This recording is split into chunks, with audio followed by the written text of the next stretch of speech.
Guys, तो आज हम फ्लूइड कपलिंग के बारे में देखेंगे। ट्रांसमिशन सिस्टम का ये भी एक पार्ट है। तो जनरली अगर आपको मैं डिटेल में फिर से बताऊं तो आपको अगर कंफर्म होगा। देखिए, हमारा रहता है इंजन, ठीक है। फिर होता है हमारा गियर बॉक्स, और एक प्रोपेलर शाफ्ट से हमारा कनेक्ट होता है डिफरेंशियल, और इससे हमारा होता है अपने कार्स की व्हील, ठीक है। इस पूरे सिस्टम को हम कहते हैं अपना गाड़ी को ट्रांसमिशन सिस्टम, ठीक है। और इंजन से जो शाफ्ट आता है और गियर बॉक्स से जो शाफ्ट आता है, इनके बीच में हमारा लगा होता है क्लच, जो कि इन गियर्स को, ये शाफ्ट्स को इंगेज और डिसएंगेज करते हैं। क्लच का ये पार्ट तो आपको पता ही होगा, क्या मैंने इससे पहले वीडियोस बनाया हूं। अगर आपको नहीं डिटेल पता है तो आप एक बार देख लो, अदरवाइज यहाँ पे दिक्कत होगा। तो ये जो गियर बॉक्स हैं, ये तीन टाइप के गियर बॉक्स होते हैं, हमने पढ़ा था, ठीक है। पहला हमने पढ़ा था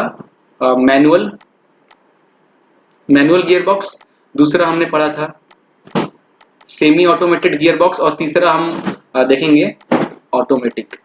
तो सेमी ऑटोमेटेड का जस्ट इससे पहले मैंने वीडियो रेडी किया था, एपिसाइक्लिक गियर।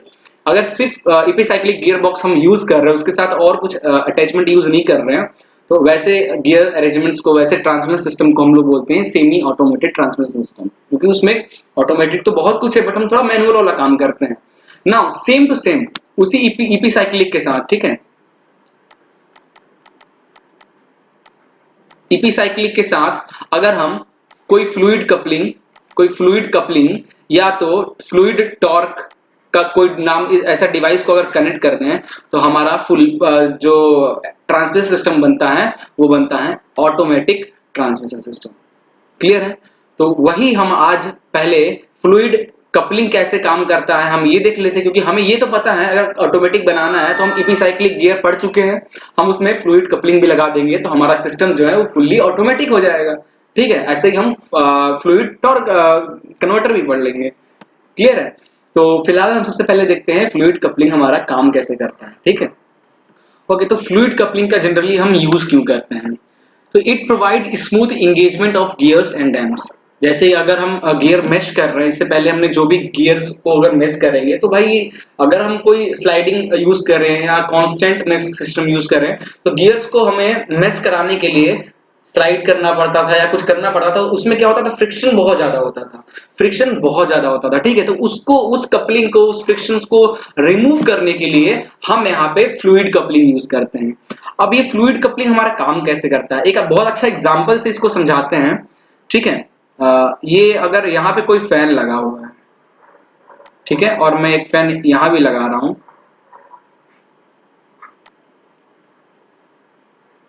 तो ये फैन अगर हमारा रोटेट हो रहा है, ठीक है, ये फैन अगर हमारा रोटेट हो रहा है, तो इससे जो एयर निकल रहा है, इससे जो एयर आ रहा है, ये एयर क्या करेगा, कुछ सेकंड्स बाद इस जो फैन है इसको भी रोटेट करना स्टार्ट कर देगा। जाहिर सी बात है, इस फैन को हमने रोटेट किया, स्टार्टिंग में हमने इस फैन को फर्स्ट में रोटेट किया, तो क्या जो हवा निकल के आ रहा है वो दूसरा फैन हमारा स्टेशनरी है, उस फैन को भी रोटेट करना स्टार्ट कर दे रहा है। तो यहाँ पे जो फ्लूइड है वो क्या है, एयर। जो फ्लूइड क्या है हमारा, एयर। तो हम कैसे पावर ट्रांसमिट कर रहे हैं, फ्लूइड कपलिंग का जनरली क्या काम है, इंजन से पावर को ट्रांसमिट करना अपने व्हील तक, इंजन से पावर को ट्रांसमिट करना from one place to another place, ठीक है। तो यहां पे क्या हो रहा है, यहां पे हम with the help of fluid power transmit कर रहे हैं from fan number 1 to fan number 2 पे। कैसे, फ्लूइड के हेल्प से हम एक पंखे को रोटेट कर रहे हैं, तो उससे जो एयर हमारा सर्कुलेट हो रहा है वो दूसरे फैन को भी रोटेट कर रहा है। पहला बहुत अच्छा एग्जांपल है।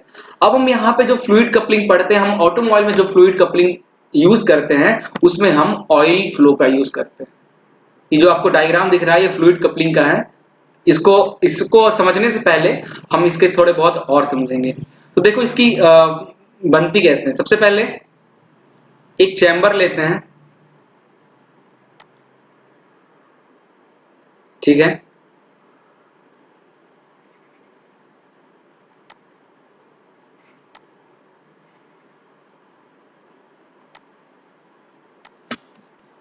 तो ये हमारा चैम्बर है, ये फुल्ली पैक्ड चैम्बर होता है, कहीं से भी लीक नहीं होता है। इसके अंदर हमारा ऑयल भरा रहता है, ठीक है। तो ये है हमारा इंजन से पावर आ रहा है। तो इंजन से पावर जो आता है तो ये शाफ्ट हमारा रोटेट होगा। तो ये शाफ्ट जब रोटेट होगा तो ये हमारा अंदर क्या लगा हुआ है, एक रोटर है, ये हमारा रोटर है। ये जब रोटर रोटेट होगा तो अंदर जो भी हमारे इस चैम्बर के अंदर ऑयल्स हैं वो ऑयल भी रोटेट होंगी। तो उस ऑयल के रोटेट से, उस ऑयल के रोटेशन मोशन से उसके सामने वाला जो हमारा रोटर है, रोटर टू, इसको अगर मैं रोटर वन बोलूं तो ये रोटर टू वो भी रोटेट होने लगेगा। ठीक है। फ्लूइड कपलिंग में जनरली हम पावर को ट्रांसमिट करते हैं with the help of fluid. यहाँ पे हम दो पावर ट्रांसमिट करने के लिए दो पार्ट्स को हम मैकेनिकली कनेक्ट नहीं करते हैं। ठीक है, देखोगे आप अगर इस शाफ्ट को, ये जो शाफ्ट आ रहा है इस फैन पे और ये जो शाफ्ट आ रहा है ये कनेक्ट नहीं है आपस में, बट इनके बीच में ऑयल है। तो जब हम ये एक फैन है जो रोटेटिंग स्टार्ट होता है तो ऑयल भी रोटेट होगा। तो ऑयल रोटेट होने से सामने जो भी चीज होंगे, अगर वो स्टेशनरी है वो रोटेट हो सकता है तो वो भी रोटेट होने लगेगा। तो यहाँ पे पावर क्या होगा, इंजन से हमारा जो प्रोपेलर शाफ्ट है वहां तक इजिली पावर ट्रांसफर हो जाएगा with the help of this fluid action, fluid movement action. ठीक है। अब हम चलते हैं इस डायग्राम को, अब देखिए अच्छे से। ठीक है। ये जो ब्लैक कलर से आपको डार्क ये लाइन दिख रहा है, ब्लैक कलर से जो आपको ये डार्क लाइन दिख रहा है, ये क्या है, ये चैम्बर है। ठीक है, ये चैम्बर है।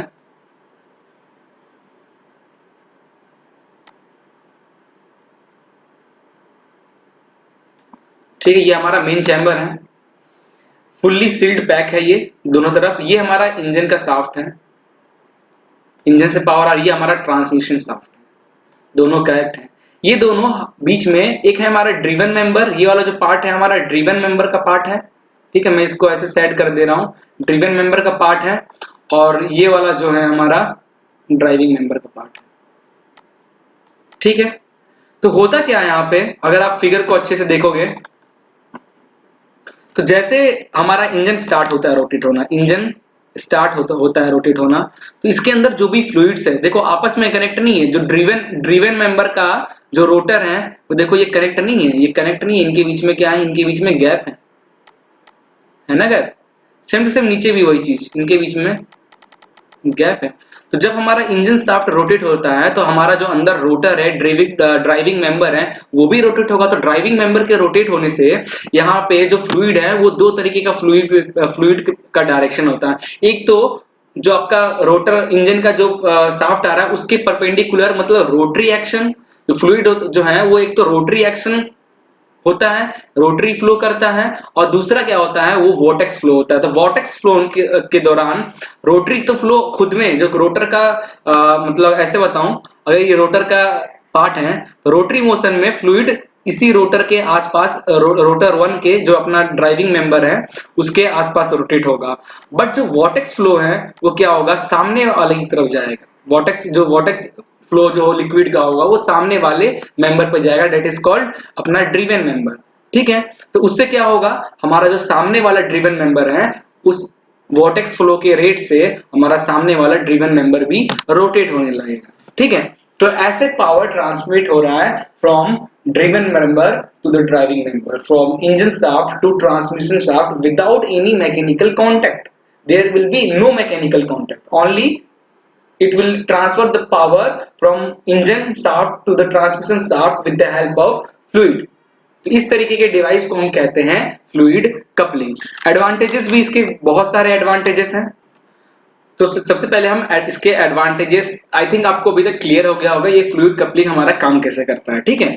अब हम इसके एडवांटेजेस देखते हैं। तो यहाँ पे हम देखेंगे इसमें कोई भी हमारा मैकेनिकल कांटेक्ट नहीं है। हमारा जो ड्राइविंग मेंबर है और ड्रिवन मेंबर के बीच में कोई भी मैकेनिकल कांटेक्ट नहीं है। तो यहाँ पे वियर एंड टियर होने का जो चांस है वो बहुत कम हो जाता है। तो पहला एडवांटेजेस तो हमारा ये हो गया। इसकी जो मेंटेनेंस फीस होती है, मेंटेनेंस जो कॉस्ट होती है वो भी बहुत होती है, बहुत कम होती है as compare to other system. ठीक है। इसको ऑपरेट करने के लिए कोई किसी भी टाइप के मतलब less skill driver can easily operate, less skill driver easily operate. ठीक है। नाउ क्लच पैडल को एलिमिनेट करता है, क्लच पैडल को यहाँ पे एलिमिनेट करता है। क्यों? क्योंकि क्लच पैडल में सेम चीज हो रहा था, पावर ट्रांसमिट हो रहा था एक शाफ्ट से दूसरे शाफ्ट पे, बट वहां पे मैकेनिकली टच हो रहा था। यहाँ पे हम शाफ्ट को पावर ट्रांसमिट करने के लिए हम कोई भी मैकेनिकल टच की यूज नहीं कर रहे, हम फ्लूइड की यूज कर रहे हैं। तो जो क्लच पैडल्स थे, जो क्लच प्लेट थे, उनको ये एलिमिनेट करता है। ये कुछ एडवांटेजेस थे। तो फ्लूइड कपलिंग के कारण आपको यहाँ पे कोई भी जर्क महसूस नहीं होती, कोई भी जर्क हमारे शाफ्ट के बीच में नहीं आता है। तो डिफेक्ट होने का जो भी पार्ट्स हैं, ट्रांसमिशन पार्ट्स, कोई भी डिफेक्ट होने का चांस बहुत कम हो जाता है। ठीक है। कुछ डिसएडवांटेजेस की बात करें, अगर हम डिसएडवांटेजेस की बात करें, इसकी जो परफॉर्मेंस होती है वो थोड़ी पुअर होती है, पुअर परफॉर्मेंस। बिकॉज अब स्टार्टिंग में जब ये हमारा इंजन शाफ्ट स्टार्ट होता है रोटेट होना, तो जब तक फ्लूइड हमारी है एक पर्टिकुलर मोशन में नहीं आ जाती ताकि वो सामने वाले को हिला सके, तब तक तो पावर लॉस हो रहा है ना। हमारा पावर कहाँ जा रहा है? फ्लूइड को रोटेट होने में। मतलब कुछ सेकंड्स के लिए हमारा इंजन शाफ्ट रोटेट होता रहेगा, बट हमारा ट्रांसमिशन शाफ्ट रोटेट नहीं होगा जब तक फ्लूइड को फुल्ली पूरा काइनेटिक एनर्जी फ्लूइड को ना मिल जाए ताकि वो ट्रांसफर करे, सामने वाले को भी रोटेट करने की उसके पास पावर ना आ जाए, तब तक तो फ्लूइड हमारा नॉर्मल रोटेट तो होता रहेगा। पावर तो लॉस हो रहा है ना, टाइम भी लॉस हो रहा है। तो ये थोड़ा परफॉर्मेंस हमारा देखा जाए, परफॉर्मेंस के मामले में दिक्कत है। अच्छा, इसमें हम ऑयल के यूज कर रहे हैं तो लीकेज होने का चांस बढ़ जाता है, लीकेज होने का चांस ट्रांसमिशन सिस्टम में बढ़ जाता है। ठीक है। और ठीक है, this two are enough for that. तो ये था हमारा फुल कंप्लीट। इसके हमने एडवांटेजेस देखा, इसके डिसएडवांटेजेस देखा, कैसे काम करता है, वर्किंग देखा, इसके कौन कौन से पार्ट्स होते हैं वो सब देखा। तो ये हमारा फाइनली फ्लूइड कपलिंग ओवर होता है। वीडियो पसंद आया तो लाइक करना, सब्सक्राइब करना और अपने व्हाट्सएप ग्रुप में जरूर शेयर करना। ठीक है।